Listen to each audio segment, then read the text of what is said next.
السلام عليكم. المهم رانا واحد الفيديو على السريع. كنت داخل التيك توك واش كيطلع لي واحد الفيديو طلعنا المغاربه على الجزائر. لا هذه يقول الجزائريه، طلعنا على الجزائريات. المهم كيقول شي بارطاجي الفيديو هذا الله يرضي عليكم. المهم ديروا واحد الجيم وديروا واحد الكومونتير باش يطلع عندك خوتنا اللي كاينين لهاد الجيم معاك.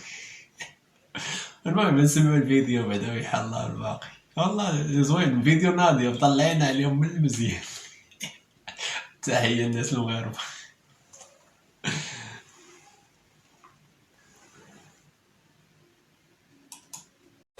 واحد البرنامج السوري تيتساءلوا علاش الجزائريات فاش كيتشدوا على الدار كيقولوا حنا مغربيات. حاب وحده كيما انا شو الصوره تاع الجزائر. لا البيت ده طاهر وهيفضل طول عمره طاهر. يعني مش عيب الفعل، انما العيب ان انا اقول ان انا جزائري. حبي ديري حياتك الخاصه، ولكن ما تقولي جزائريه. رحم الله والديك، ما تقولي جزائري وديري اللي تبغي. لا يحارب الفعل ولا يحارب السلبيات، انما افعل ما تشاء، بس ما تقولش انك جزائري. اللي يقول عليا جزائريه انا قعرو، انا مغربيه ما تدخلش روحك. تنتحل صفة مغربية وتقول أن اسمها مسعود، وكذلك يفعل الأخريات. ولكن شبكة تخدم بالبنات الدعارة هنا في الإمارات. دابا خاي سنك الجزائريات قال لك في بلادهم شبعانين فلوس وغاز وبترول ما خاصهم تا خير، ولكن علاش كيمشيو للخليج؟ اشنو بغاو؟ بغات بونطاكاني الحج العثماني سيدي خلق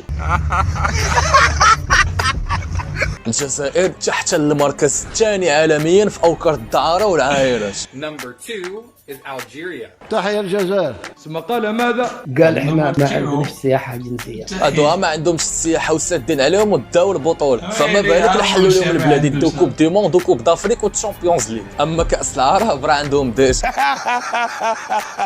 إذا كان ربي ساتركم. شوفوا الآن كيف الناس نبشوا في حقيقتكم، حيث شرعت محكمة الجنايات بعنابة في النظر في قضية شبكة الدعارة الدولية أو ما يعرف بقضية باروش. وتعود وقائع هذه القضية لسنة 2012 حيث أقدمت إحدى الضحايا على التبليغ عن نشاط شبكة للدعارة وتصوير أفلام إباحية بعنابة.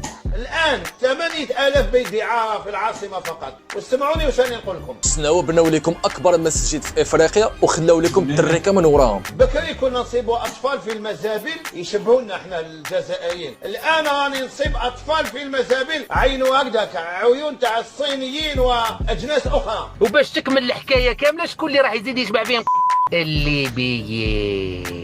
واش جاو يديروا هذو؟ جاو ينشروا الاسلام ولا؟ انا لا اعتقد. جيو على جال الدعاره، لا يجيو على جال الدعاره، ما يجيو على جال والو. سمونا مملكة الدعارة، سمونا مملكة الحشيش. ما يعرفوش ما معنى كلمه إلا جلفت. الدوله بكري كانت دايره هنا لي بواط فيلا كبيره ودايره فيها نساء يخدموا لي باس. اللي يجي يحطها الطاكسي عند الخشة، كان يجيبوا نساهم يحطوهم رجالتهم تماك ويروحوا بار بينيفيس. يبقى في حكم الشرع ديوس. عدة الناس بالجزائر بنته ولا مرته تخرج ما يهدرش معاه. جي يقول لها وداني باغي نخدم، انا متزوجه، دير لها الطريقه نتاع وحده متزوجه. ما كانش فيه اللي يحكم في بنته، ما كانش اللي يحكم في مرته. الواد ده ديوس ما يهدرش معاه. علاش باع رخص مسكين؟ الله غالب شبع رخص. دير لي باس كانت بشمل ولات بيمين. ما تعملي لي ابوني وادفع لي كل 3 اشهر. بأي وجه أنت الآن تطلع قدام المغربي تقول الدعارة المغربية؟ بأي وجه؟ عندك وجه؟ ما عمر المغاربه دواو على الدعاره اللي كاينه في الجزائر، ولكن جبتونا ونشرنا لكم خنزكم. يا أخي قسما بالله العظيم فعلوا فيكم أفاعيل. لو عند أبوكم كرامة، لو عندكم دم. أنا بالنسبة لي لو أنا جزائري أقسم بالله باطن الأرض عندي أهون من ظاهرها. عليه تظلموا. الذي بيته من الزجاج لا يرجم الناس بالحجاره.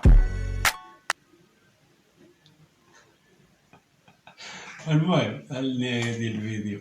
المهم هادشي كامل اللي قالوا هاد الناس انا كنت عارف شحال ما باغيش نهضر فيه، ما باغي. المهم انا ما باغي نهضر حتى شي حاجه، غير نقاش المعلومه اللي كيقولوا هاد الناس هادو. انا ما باغيش نهضر، ما باغيش نزيد نهضر على شي. كاينين ناس صحابي في الجزائر تنعرفهم، ما باغيش نجرح لهم العواطف ديالهم. كيحترموني كنحتارمهم، هادشي علاش. اما بحال هادو غير هضروا وزيدوا هضروا. الصراحه كانوا يقلبوا على هادشي من شحال هذا هما طاحوا فيه. المهم دوزو بخير تتلاقاو شي فيديو اخر ثاني كون شاخ.